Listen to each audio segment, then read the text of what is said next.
আমি এই মুহূর্তে শেখরাজুরি রেল স্টেশনে আছি। আমরা একটু ভিতরটা দেখানোর চেষ্টা করি।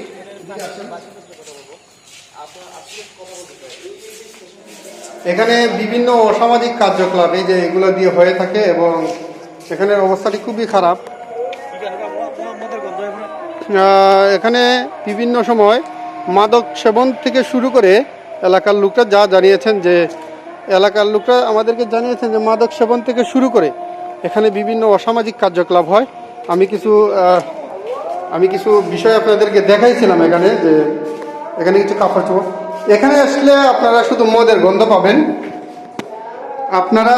আমরা যে আপনাদেরকে এই মুহূর্তে নিউজের মাধ্যমে দেখানোর চেষ্টা করেছি, এখানে এই গড়টি বানিয়ে এখানে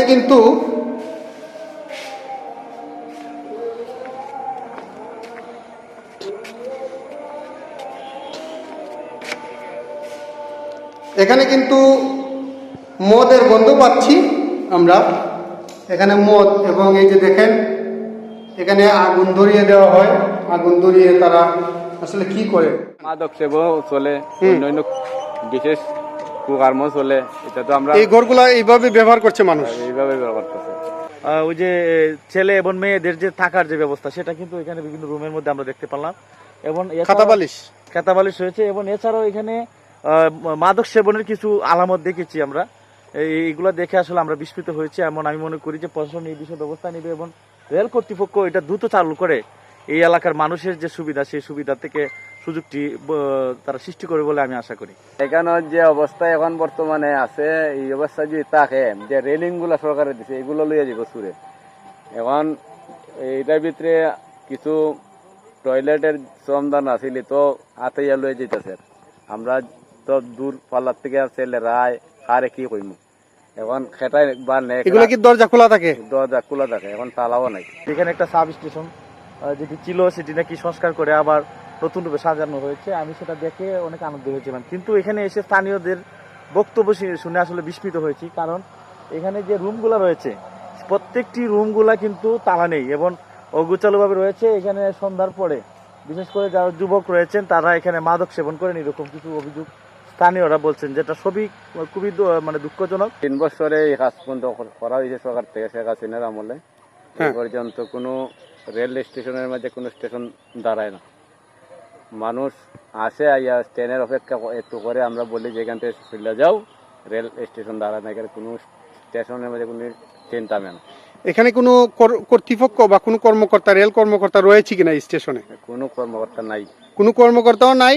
মানুষ এখান থেকে যাওয়ার জন্য এখানে আসে, এসে বৈশা থাকে, কিন্তু রেল থামে না। তো এটা কতদিন ধরে এই অবস্থা চলছে? 1 বছর। 1 বছর। আপনারা কি চাচ্ছেন এলাকাবাসী?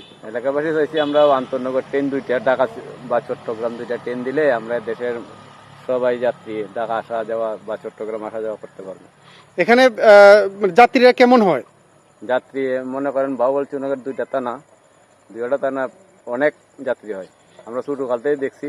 আরো আগে যে স্টেশন ট্রেনগুলা দাঁড়াইতো, অনেক যাত্রী, অনেক মালামাল ট্রেনে যাতায়াত করে। তারা সঠিক সেবা পাচ্ছে না বলে অনেকে এখান থেকে এই বসে থেকে চলে যাচ্ছে এবং এই অবস্থায় এখন চলছে। এই অবস্থায় চলছে। আমি একটু দেখানোর চেষ্টা করছি যে আগের স্টেশনটা, এটি কিন্তু ভেঙে এবং নতুন করে কিন্তু ওইটা নির্মাণ করা হয়েছে। এটি কিন্তু আগের স্টেশন ছিল। এখানে একটু দেখানোর চেষ্টা করছি আপনাদেরকে। এটি ভেঙে কিন্তু এটি নির্মাণ করা হয়েছে, কিন্তু নির্মাণ করেও এটি অপরাধীদের জন্য একটি স্থান, নিরাপদ স্থান আসলে করে দিয়েছেন। যেহেতু এখানে কোনো কিছুর ব্যবস্থা, এখানে কোনো কর্তৃপক্ষ নেই, তারা কিন্তু এই সুযোগটি কাজে লাগাচ্ছেন।